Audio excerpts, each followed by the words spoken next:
Hey guys, it's Dr. Ryan here, and today we're going to talk about the holy grail of masculine energy, strength, and sexual function, and that is testosterone.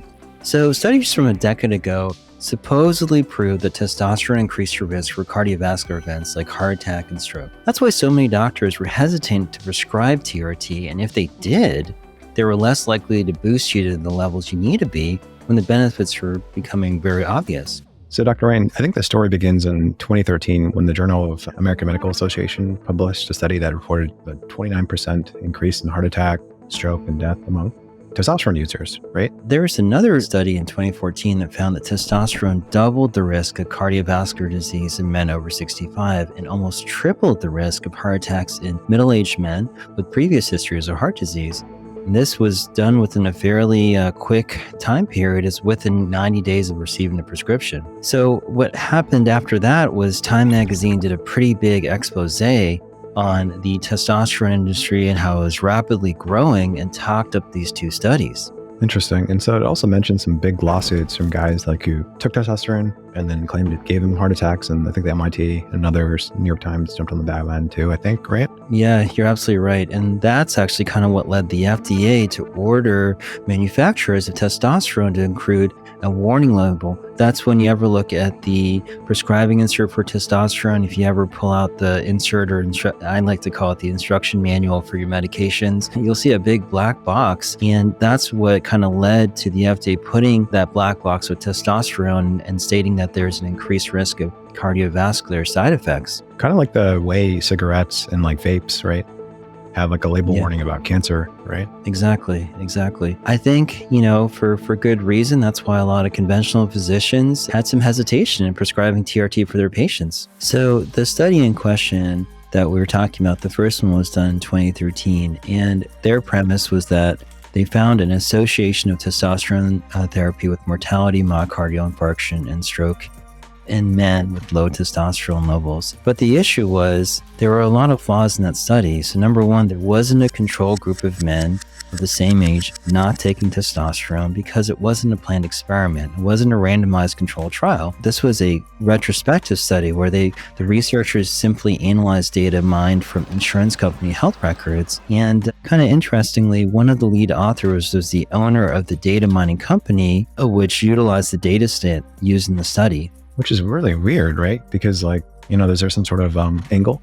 And the fact that several co-authors in the study were his employees at the time? Yeah, it might have, contributed to bias with the study to a certain extent. I mean, obviously that individual may have been trying to promote his company for other publications and may have not been as discerning of the data. How did that study pass a peer review for publication, right? And what about the 2013? Well, that study also had a lot of issues in terms of the data that was utilized. They adjusted more than 50 variables in raw data and excluded a lot of subsets of men. And there have been a couple of individuals that actually wrote comments about how when they did their assessment of the data, they felt that the men on TRT were half as likely to suffer a cardiovascular event. And it appears that the authors were just cherry picking groups of men that were aligning with their supposition that TRT was bad for heart health.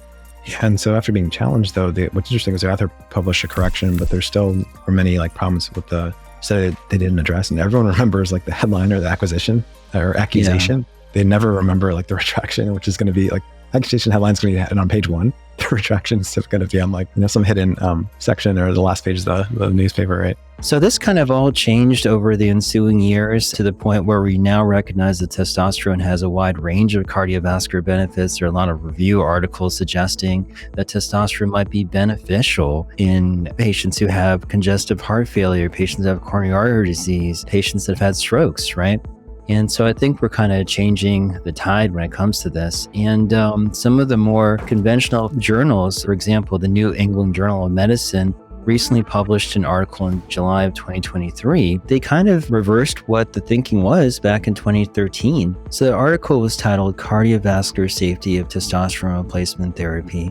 And the upshot was they found that in men with hypogonadism and pre-existing or high risk of cardiovascular disease, testosterone replacement therapy was non-inferior to placebo with respect to the incidence of major adverse cardiac events. This study basically was a randomized double-blind trial where they had about 5,000 men between the ages of 45 to 80 with low testosterone levels. So these are people that typically have testosterone levels below 300 nanograms per deciliter and had pre-existing cardiovascular disease, heart attack, stroke, etc., or had a high risk of the disease. And what's kind of funny is when it comes to non-fatal heart attacks and strokes, as well as fatal heart attack and strokes, 7% of the men that received testosterone were susceptible to them, and 7.3% of the men in the placebo group, the people that got the placebo gel that had no testosterone, had those issues.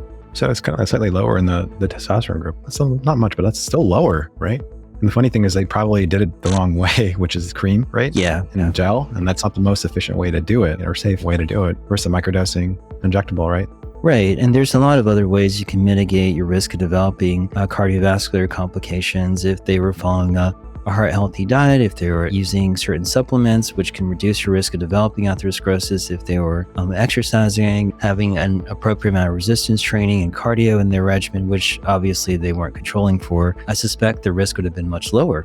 This evidence kind of coincides with what I've seen in my practice with over 1,500 patients. And the idea is that testosterone replacement therapy does not cause heart attack or stroke, and I personally think can radically reduce your risk because it can improve your mood, improve your ability to recover from working out, improve insulin resistance, reduce inflammation, all things which I think are likely to decrease your risk significantly, provided you add in the proper supplementation regimen, diet, and exercise alongside therapy. The Time magazine article and the New York Times articles made big news, but the subsequent scrutiny of the data did not. And I think it's primarily because people react to big headlines and things that give them pause, that make them scared. And, the retraction wasn't that interesting. And I guess for a lot of physicians, they just saw that first article and then, take the time to read through the subsequent comments and the letters that suggested that the data was flawed and just kind of went on that initial assumption. Yeah, because the stuff is kind of too boring and scientific for like the average person to care. And doctors are really busy, right? So they don't really have time to read everything that comes out. So they're kind of, I guess in my opinion, before I work with you, I thought doctors were kind of running on like antiquated systems and software and old data and like assumptions, right? They're kind of like, kind of stuck in the past a little bit, right? And we call it calcified thinking, right? So I think that's kind of the challenge, right? And that's why I think the 2023 study is a big deal, because it finally proves that, hey, TRT done right is safe for your heart. Yeah, which is reassuring. I'm really happy it was finally published because it'll hopefully turn the tide, so to speak, and make more and more physicians who were reluctant to prescribe testosterone for patients who are deserving, that have testicular hypofunction, secondary hypogonadism, that could really benefit from testosterone replacement therapy, allow them to treat them. I want my patients, and I try to instill this in them, to take a proactive approach to their health. Don't wait till you get sick and then get therapy. You want to avoid the manifestation of illness. You want to avoid the icebergs and really just reach your peak potential and thrive in every aspect of your life. And we'll put the link to the articles in the description as well. So if you want to go ahead and show this to your provider, just to help educate he or she, that would be a good thing and could be helpful.